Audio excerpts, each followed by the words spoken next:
What's up, fellow Helldivers? Welcome to the Saltcast emergency broadcast. We're going to do this again. I know I put out a video recently, kind of just audio only. I was at work when I wrote that script, and I just threw it together real quick to kind of talk about what's happening to one of my favorite games and the only game that I've been really dedicatedly playing lately. We've got some news, we've got some updates, we've got some information that's been coming out as of today, and I wanted to cover it. We've got some actual tweets from the CEO of Arrowhead that kind of explains what's happening. And I think it can be all broken down to one or two miscommunications and a bad decision. Let's get started. So I've got a tweet pulled up here from the CEO of Arrowhead. He starts the tweet out by making a little bit of a joke, which is fine. He says, "Is this the moment we tweet? What, you guys don't have phones?" On a serious note, he says, "We are talking solutions with PlayStation, especially for non-PSN countries. Your voice has been heard, and I'm doing everything I can to speak for the community.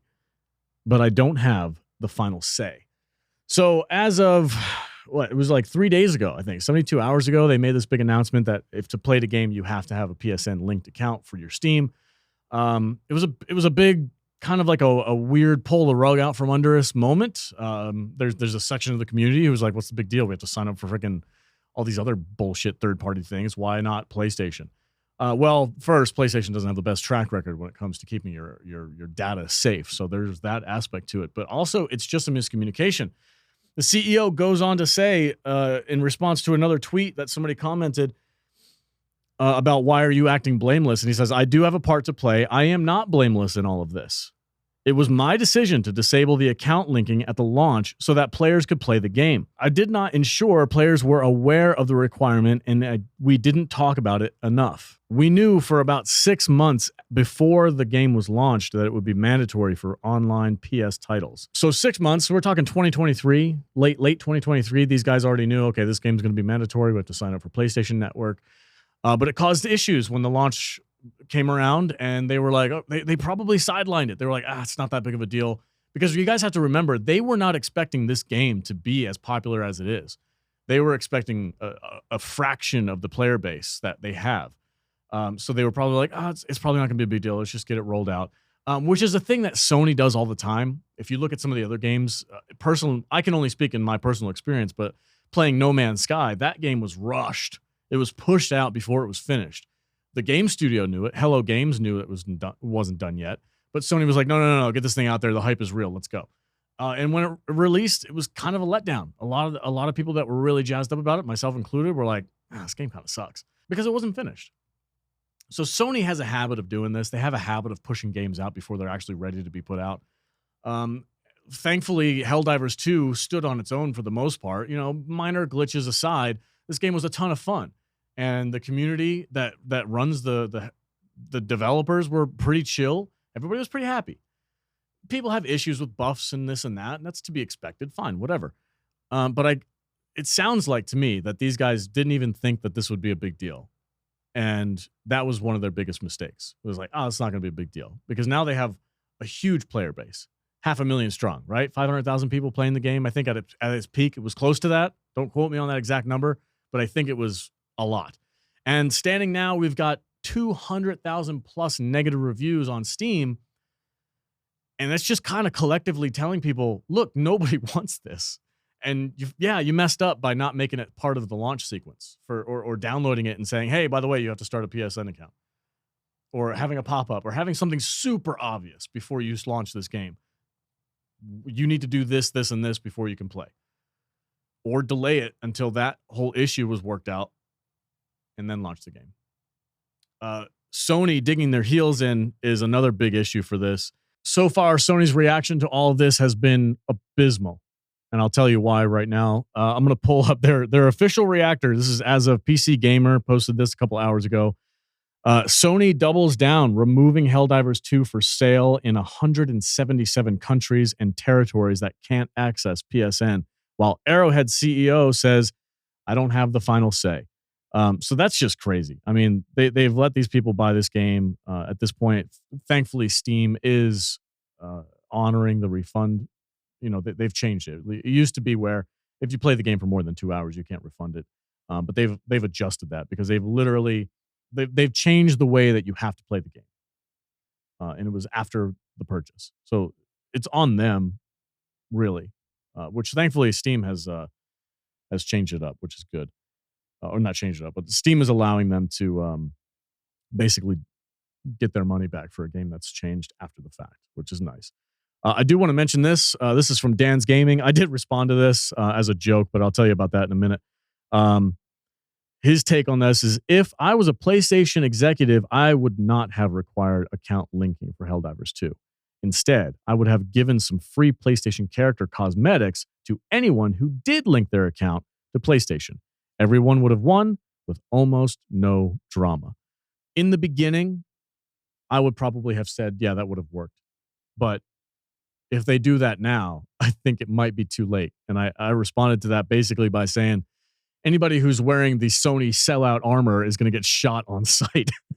And it was kind of a joke, but it kind of does. Like, can you imagine if you have a section of the player base who's like, I don't care, I'll sign up, and they get like some kind of a free cool armor, and it's just basically like the Sony sellout armor. So all the other Steam players are jumping in, and you see some dude in that armor, you're like, freaking sellout. You just drop a freaking drop a 500 kg bomb on them, and just like, fuck you, man.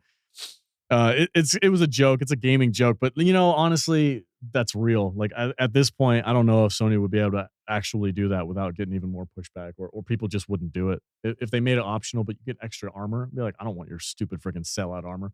Forget about it, man. It would have to be better than just cosmetics, basically. But if you do more than cosmetics, then you're gonna risk breaking the game. So, yeah. And there was a sad tweet. I think it was on Discord, or it might have been on Twitter, where somebody said, hey, I'm in a country where PSN's not supported. I can't play the game anymore. What do I do? And the CEO of Arrowhead literally just responded, I don't know. That's a sad state of affairs. It really is. I genuinely feel bad for these guys.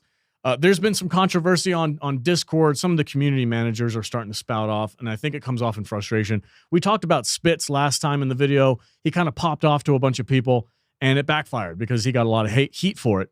He has since apologized for the things that he said. He basically kind of communicated to us that, look, the negativity was getting to me. I spouted off. I spoke out of turn. I apologize. I'm sorry. It shouldn't have happened.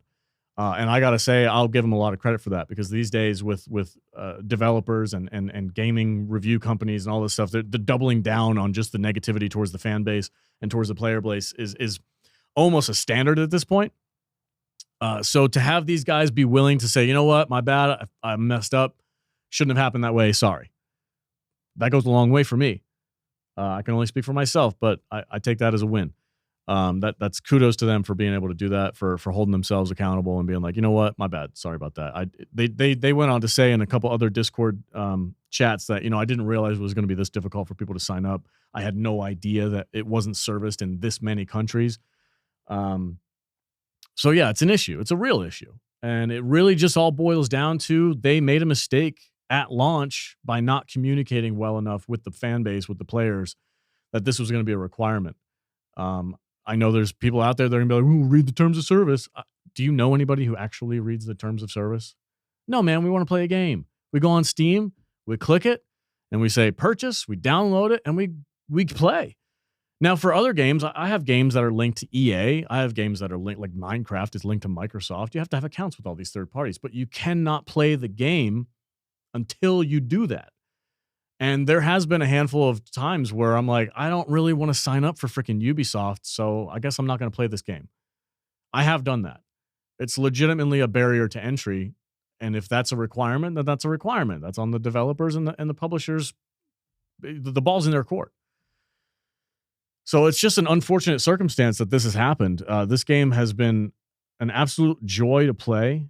The player base, by all means, has been incredible. I love, even with randoms for the most part, I've had a fantastic experience just hooking up with random people and playing this game and having a good time.